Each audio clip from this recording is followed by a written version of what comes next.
مولاي صل وسلم دائما أبدا على حبيبك خير الخلق كلهم. مولاي صل وسلم دائما أبدا على. بسم الله الرحمن الرحيم. Assalamualaikum warahmatullahi wabarakatuh. Bismillah, alhamdulillah, nahmaduhu wa nusalli wa nusallim ala rasulihil karim, amma ba'd. Qala mu'allifu rahimahullah ta'ala nafa'ana Allah bihi wa qala mu'allifu rahimahullah ta'ala nafa'ana Allah bihi wa bi'ulumihi fid daraini amin.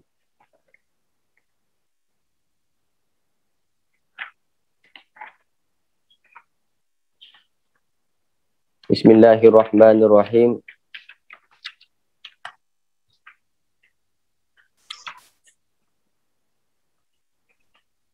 Sebelum kita masuk ke dalam kitab Ahkam Solah, ada beberapa fasal lagi yang kita kena sempurnakan.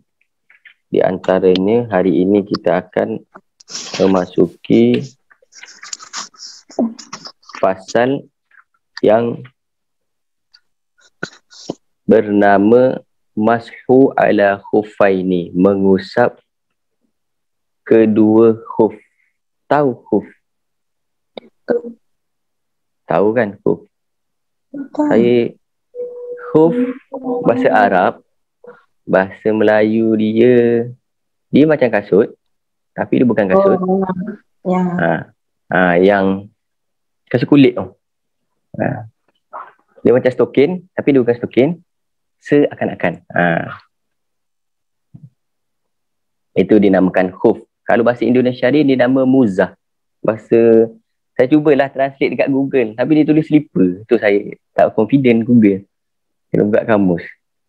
Lepas tu saya buka dekat Dewan Bahasa Pustaka, tak keluar. Tu saya pun pakai khuf jugalah. Tahu kan khuf? Apa bahasa Melayu dia? Fauzi apa? Tadi kata tahu. Kulit. Kulit lain lagi. Kulit nama dia jildun bahasa Arab dia. Sebab tu berapa jilid ada berapa kulit. Slipper lah, slipper ke kasut je. Tapi yang penting faham Ada kat Malaysia pun ada. Tapi jarang orang pakai sebab dia iklim dia tak sejuk. Kalau iklim sejuk, biasanya pakailah. Kalau iklim sejuk. Macam kalau kat kita ni pakai stokin pun okey dah. Saya pernah pakai khuf masa saya pergi rumah kawan saya dekat Bandung. Bandung sejuk. Lepas tu rumah dia gunung pula. Daripada kaki gunung tu nak pergi rumah dia tu naik kereta dalam 2 jam. Kalau Cameron tu sekejap je, genting sekejap je, dia 2 jam. So memang sejuk dekat tempat tu kat Bandung. Dekat situlah saya cuba amalkan mashu ala khuffai. Ala khuffai ni, mengusap kedua khuf. Bismillahirrahmanirrahim. Kita akan membahas hari ini tentang fasal mengenai mashu ala khuffahi, mengusap dua muzah, dua khuf. Al-mashu ala khuffaini jaizun. Okey, hukum pertama sekali, hukum mengusap. Dia mengusap, dia bukan basuh. Al-mashu, mengusap kedua khuf, hukum dia adalah jaiz. Apakah jaiz itu? Jaiz itu boleh. Maksud dia bukan wajib lah. Untuk kegunaan apa dia diperbolehkan ini? Bab ni panjang, saya akan bagi 2 hari ni dengan esok. Jadi diperbolehkan, yakni fil wudu'i, dalam perkara wuduk. Jadi dia mengganti daripada membasuh kaki, cukup dengan mengusap bahagian atas sahaja. Dia ni kaki macam ni kan, dah pakai kan, dia usap macam ni, cukup 3 jari pun boleh. Okey. Di kondisi apa dia tidak boleh? La fi ghusli fardin, mengusap muzah ini tidak diperbolehkan dalam bentuk ibadah yang berupa ghusli fardin. Maksud dia mandi yang fardu. Contoh mandi wajib. Okey, sekarang kita pakai muzah and then kita junub. Tidak boleh kita mandi wajib bahagian kaki tu kita usap pakai muzah, tak boleh. Okey, dia diperbolehkan untuk wuduk. La fi ghusli fardin, dalam mandi yang wajib tak boleh.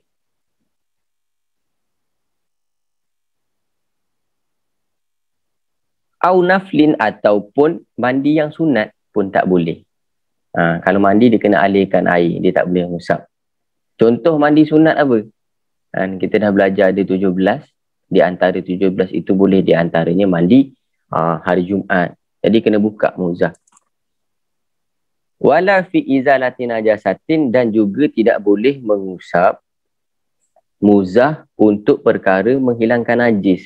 Contoh gambaran dia, kaki berdarah, kan ada najis, maka perlu menghilangkan najis itu dengan basuh, tidak cukup dengan mengusap muzah. Okey, sebab itu saya ada sharing dalam grup, guru saya mengatakan kita kena faham bahawa sini jangan salah faham terhadap izalatu najasatin ataupun raf'u hadasin, menghilangkan najis dan mengangkat hadas. Dua perkara ini perkara yang berbeza. Contoh ada yang tanya kepada saya, terpijak tahi, kenapa kena wuduk? Sebab dia benda yang berbeza. Faham? Najis memang dia najis. Kalau kena pada kulit kita, cukup untuk kita basuh saja. Tidak menjadi membatalkan wuduk kalau terpegang najis. Okey. Kemudian dalam pembahasan ini, ulama memberi sedikit keterangan. Beliau mengatakan falau ajnaba au dumiyat rijluhu, kalau seseorang itu dia junub, au dumiyat rijluhu, ataupun kaki dia berdarah, fa arada al-mashu, maka dia nak mengusap khuf itu badalan anil ghusli rijlin, sebagai ganti daripada dia membasuh kaki, lam yajuz, maka tidak diperbolehkan. Bal labudda minal ghusli, akan tetapi tetap wajib kepada dia untuk membasuh kakinya itu. Macam yang tadi saya terangkan, kalau dia junub ataupun kaki dia ada najis, maka untuk menghilangkan najis itu dan untuk mengangkat hadas besar itu tak cukup dengan dia cuma mengusap saja. Dia perlu mengalirkan air, dia perlu membasuh kakinya itu. Faham? Kemudian yang pertama sekali tadi saya mengatakan hukumnya adalah boleh. Maknanya apa? Wa asyara qawluhu jaizun annal ghuslal rijlaini afdalu minal masih. Maksud dia boleh di sini, ulama mengatakan sesungguhnya basuh kedua kaki itu lebih afdal daripada mengusap. So maksud boleh di situ tak membuang hukum bahawasanya, tak menolak hukum bahawasanya membasuh itu hukum dia dah tertolak. Maksud dia walaupun boleh usap, tetapi membasuh itu lebih afdal. Faham?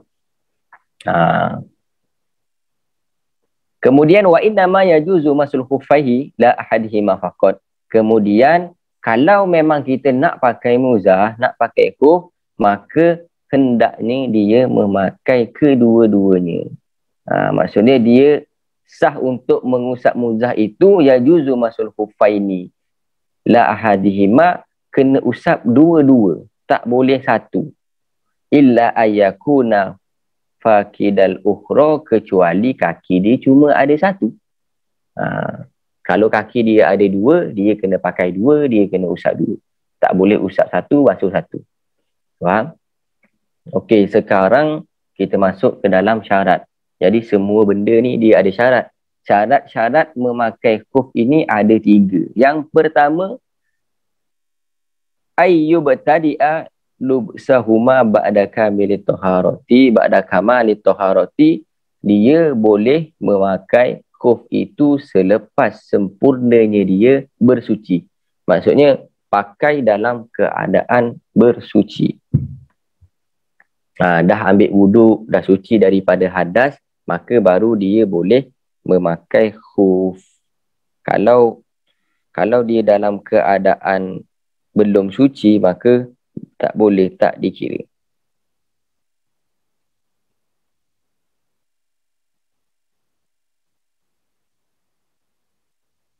Kemudian syarat yang kedua,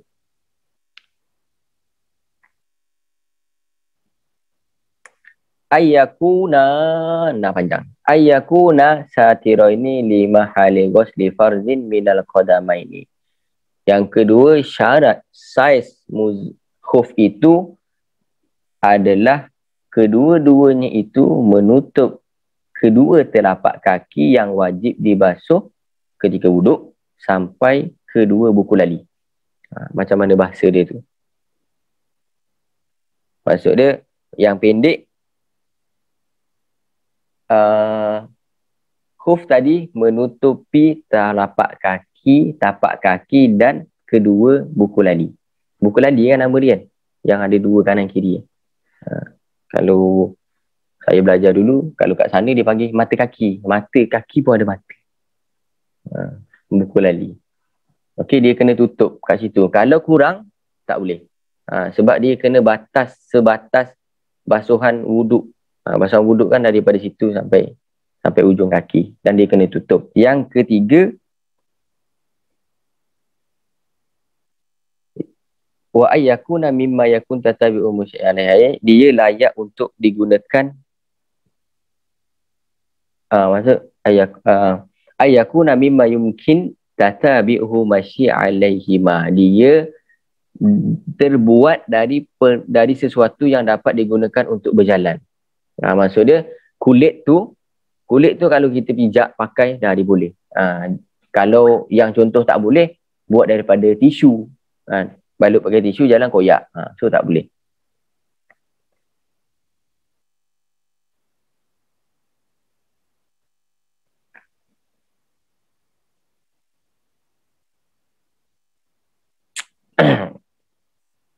Wa yustaratu aidan taharatuhuma, dan disyaratkan juga keduanya harus suci. Faham? Maksud ni bukan syarat yang keempat, ni syarat yang nombor 3 tadi. So nombor 3 tadi kan ada 3 syarat. Pertama, pertama dia kena pakai selepas suci daripada hadas kecil dan hadas besar. Yang kedua, saiz dia tu kena tutup telapak kaki dengan macam telapak kaki sampai buku lali. Yang ketiga, boleh digunakan ketika berjalan. Maksudnya dia diperbuat daripada bahan yang tahan lama lah.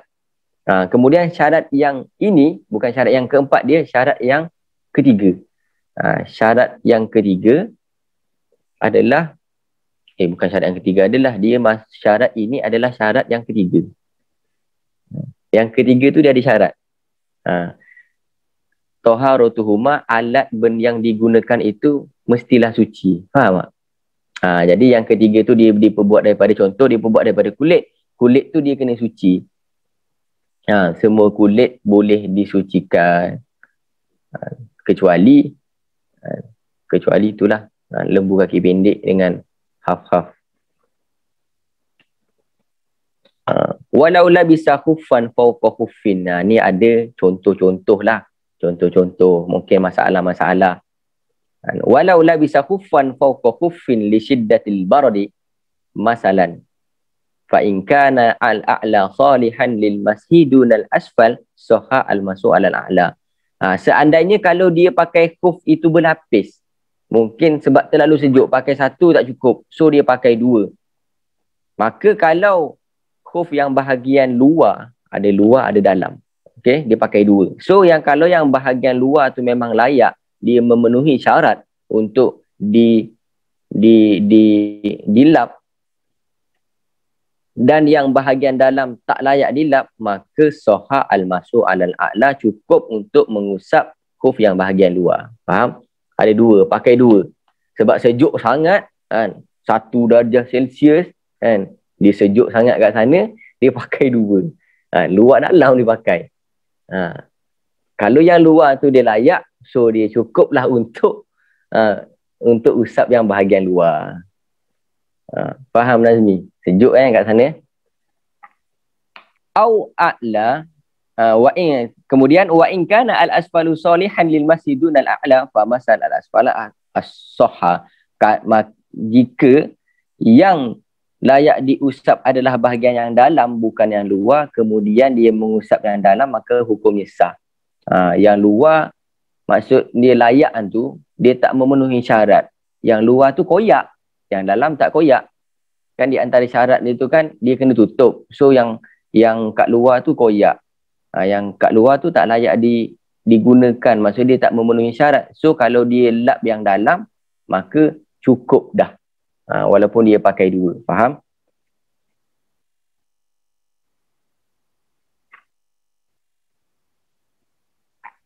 Kemudian pukul apa? Pukul 9.30. Panjang lagi bab ni. Saya pendekkan. Esok lah. Panjang. Kemudian esok berapa hari. Kalau kita mukim boleh pakai berapa hari. Kalau safar boleh pakai berapa hari. Faham? Mungkin ni sajalah. Hari ini dia ada 3 syarat. Tak mestinya apa nama dia sejuk. Kalau nak pakai sekarang pun boleh. Mungkin office sejuk sangat ke, pakai tak ada masalah. Boleh. Lepas tu pakai tak nak buka. Pergi ambil wuduk kat toilet tu sapu. Lap je boleh. Tapi kena cukup syarat dia tu lah. Kena pakai masa suci. Yang kedua dia tutup buku lali. Khuf tu beli lah dekat Shopee ada. Saya tengok dah semalam. Ada. Okey. Mungkin ini saja pada hari ini. Kita sambung esok. Esok hari Khamis.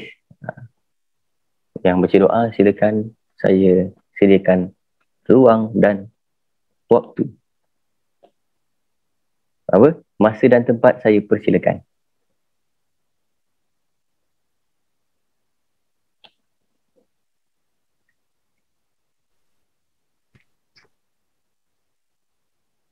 Saya tak ingat siapa. Saya tak ingat. Ya, jom. Nak baca dua-dua orang pun tak apa, buat macam nasyid.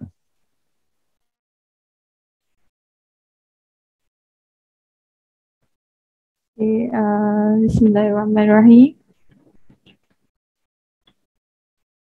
Saya tak buka mic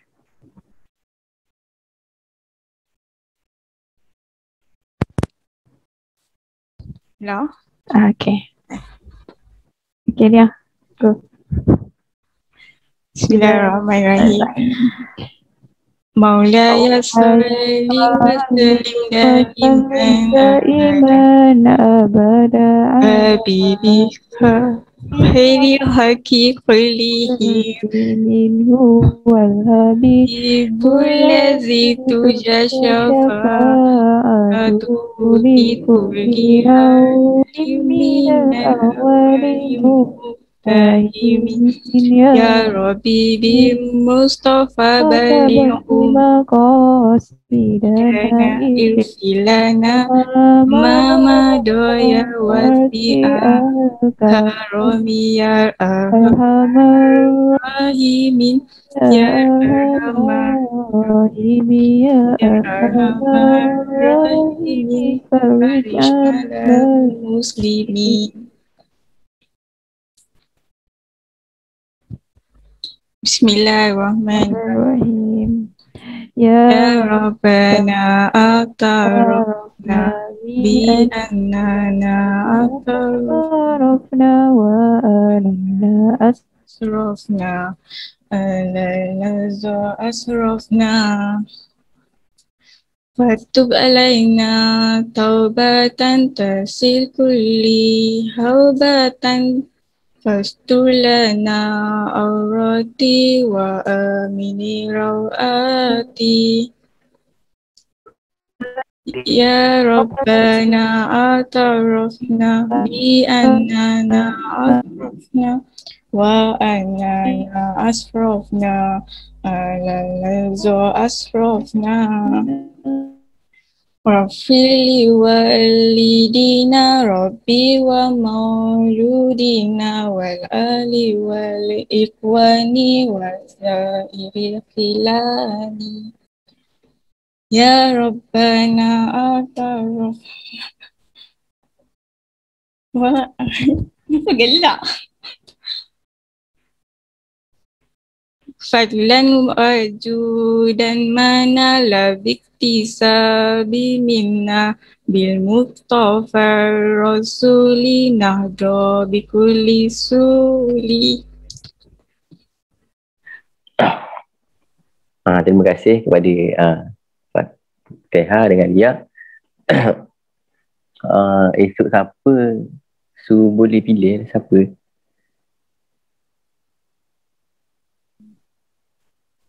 Esok nak dengan Kak Izzah.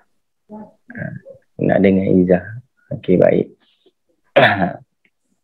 Bismillahirrahmanirrahim. Sikit sharing sikit 2 minit. Kita Alhamdulillah hari-hari Allah pilih kita untuk baca surat Al-Waqiah. Betul. Surat Al-Waqiah ni walaupun dalam dia tak ada cerita tentang rezeki, tetapi ini terbukti bahawasanya ini adalah amalan untuk menghilangkan rasa kefakiran di dalam diri. Jadi malam tadi guru saya beritahu kepada saya, amalan Al-Kahfi ini adalah satu amalan untuk membuang rasa cinta terhadap dunia. Maksud dia, apa saja yang Allah berikan kepada kita, kita mudah untuk menerima. Itu di antara amalan dia.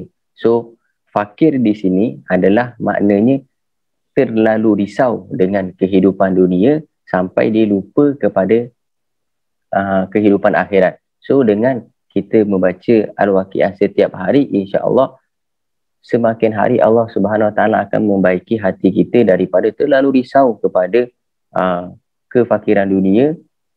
Allah akan berikan rasa cukup terhadap apa yang Allah anugerahkan kepada kita. Faham? Maka baca sungguh-sungguh, dan sebelum baca dia pesan niat betul-betul supaya Allah Subhanahu Wa Taala bantu ekonomi kita, family dan syarikat semua. Sebab di antara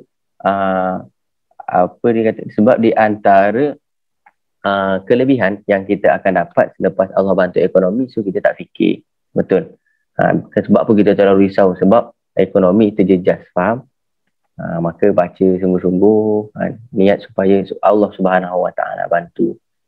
Dan siapa yang dipilih untuk membaca doa, maka bacalah dengan sungguh-sungguh, sebab kita kena tahu nak tak nak, tak lama lagi, bila pun masanya, akan tiba masa untuk kita Allah berikan rezeki berupa anak, dan kita kena ajar mereka. Dan ketahuilah bahawasanya sebaik-baik madrasah, sebaik-baik sekolah itu adalah sekolah oleh ibunya.